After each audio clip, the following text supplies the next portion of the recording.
This video will contain spoilers. Greetings and salutations, gentle friends. I regret to inform you that I have another video for you. I've been rereading the Nevernight series. One of my favorite moments has got to be the arena scene from book 3.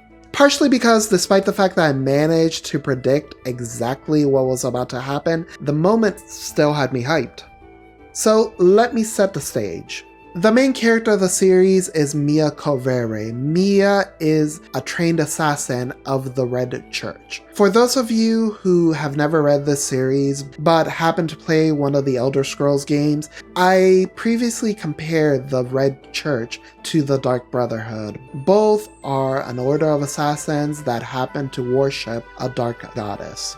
The majority of Book 1 had Mia undergoing an initiation to become a blade of the Red Church. Besides being a trained assassin and all-around competent fighter, Mia was also born with the ability to use shadow magic. Her kind were called Darken in this series. By book 3, her abilities included the ability to weave a cloak out of shadows that makes anything under it invisible, using her shadow to stitch her opponents in place, rendering them unable to move.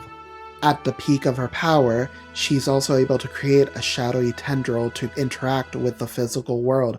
Finally, and this was a recent ability, she's also able to teleport to a nearby shadow, presuming that shadow is big enough for her to do so. Some Darken, like Mia, were also able to form pacts with shadowy familiars. At this point of the story, Mia had Eclipse, a shadow in the shape of a wolf. Besides being able to hide within Mia's shadow, Eclipse is large enough that Mia is able to teleport to him. As long as she is able to see him, of course. Mia's entourage was composed of her younger brother Jonah, a former soldier that served under Mia's father, a pair of former gladiators, Mia's current lover who was a member of the Red Church, Mia's former lover who was murdered by her current lover and came back as a revenant to see Mia. Chat, is it considered simp behavior if you violate the laws of life and death just to be with your former lover who is now in a relationship with the woman who killed you? Comment down below, let me know what you think about that. For reasons that I will not get into in this video, Mia and her entourage needed to reach the main headquarters of the Red Church. To do so, she has to cross an ocean. Mia and co plan to board a ship at a pirate-controlled city.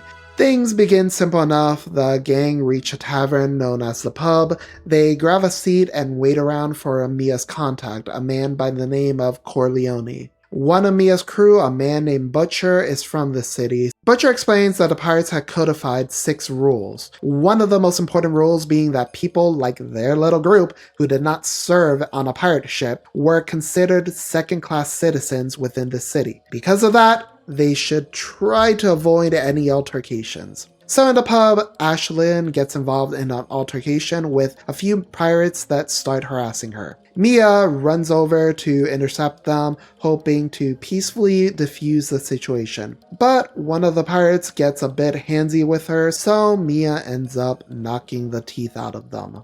Chat, don't feel too bad for this guy though. Dude was wearing a monocle. He knows what he did. Realizing that Mia may have breached the city's rules of ethics, the group decide to exit the pub. They don't outright leave the city, which honestly they probably should have, but they still need to meet Corleone. However, they find an inn as far from the pub as possible. At this inn, Mia and co make the very intelligent move of grabbing a single room large enough for the whole party. Safety in numbers and all that, obviously they're in hostile territory, they really should stay together. So in the middle of the night, Mia dips to light up a cigarillo. Nasty habit of hers, but it's fine. She's just outside the door. She can step inside at the moment's notice. This isn't too big of a deal.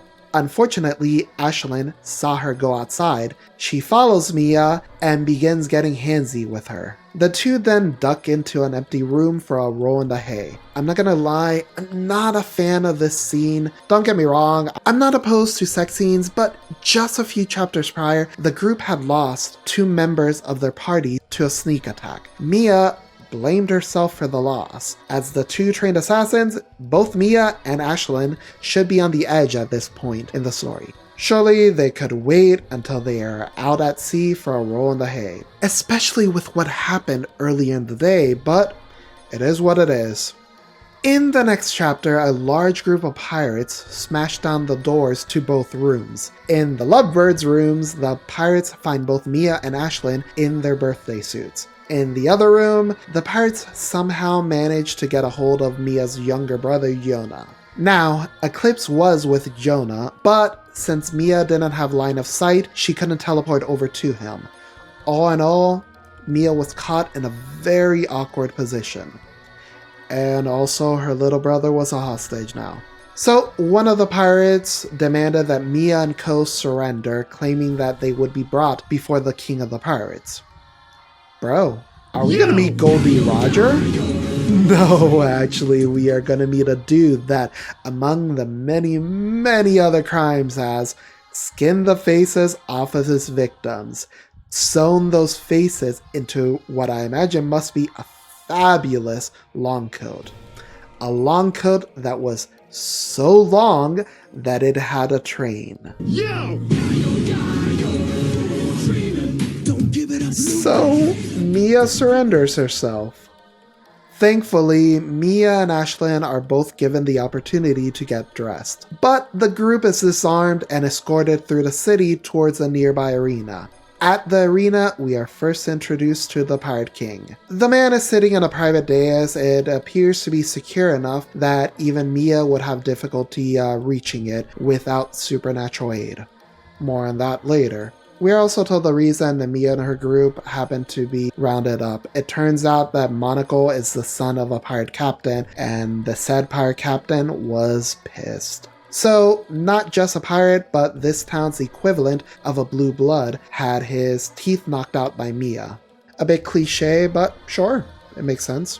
The Pirate King takes one look at his prisoners and begins mentally divvying up members of Mia's group, essentially planning on making slaves of all of them. In terms of weapons, Mia only had a small knife hiding within her boot, but she did have her little brother in her arms. So she begins quietly scheming. However, before anything came to fruition, Mia's contact, Corleone, rushed into the arena. Corleone immediately declares that Mia and her friends are part of his crew.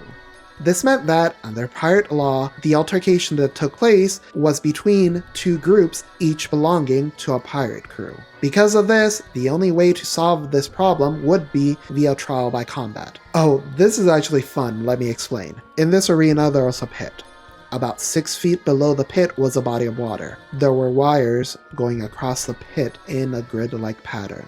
The main weapons were wooden swords with chunks of obsidian sticking out of them. Painful, but not deadly unless one of the pieces hit an artery.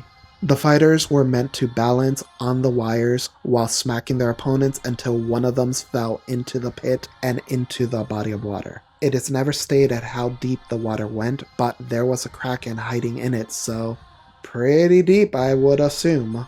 Obviously, if you fell in, you would be grabbed by the tentacles and suffer a fate so horrifying that it could only be illustrated in an H manga. Monocle's father demands the fray and chooses a champion among a member of his crew. Not Monocle, obviously, the dude had already lost to Mia. There was another reason though. You see, the pirates had one more very important rule. Basically, if you killed another person, you officially had ownership over that person's worldly possessions. The pirates literally codified the RPG concept of looting corpses. The reason that Monocle's father did not want Monocle to be the champion was because if Mia killed Monocle, then Mia officially owned whatever possessions that Monocle owned. As the son of a pirate captain, Monocle probably had a fair amount of worldly possessions. So, Monocle's father chooses a champion. This was a man described as having arms thicker than Mia's thighs. Extra thick! Mia, as our main character, chooses herself as a champion.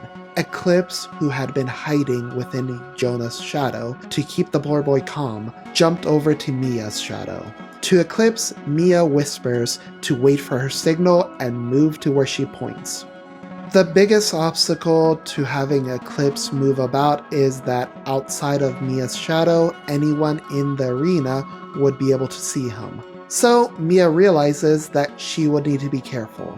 Mia meets her opponent at the pit. Noting that the man is bare-chested, Mia decides to remove her top. While everyone in the arena is staring at Mia's bare chest, she signals Eclipse to move. Listen. We both know why this scene exists. I'm just informing you of the justification. So Mia pulls out her small knife and introduces herself to her opponent. Mia then blinks over to Eclipse's current position, right in front of the King of the Pirates. Before the man has a chance to react, Mia jumps on him and starts repeatedly stabbing the man in the neck. Before the crowd realizes what she's doing, Mia is able to behead the man and toss his head down into the Kraken pit. The Pirate King's crew rushes to assist him, lol, and reaches his dais just in time to see Mia wrap the face coat around her body. Covered in the man's blood, Mia sits on the Pirate King's throne, lights a cigarillo, and declares herself the new Queen of the Pirates. Honestly, this is a silly little scene that may as well be filler, but I always just found it so enjoyable. Anyway, if you're familiar with the Nevernight series, please drop me a comment, let me know who your favorite character is. If you have enjoyed this video, drop me a like, and if you have enjoyed my inane ramblings, please subscribe to the page. Peace.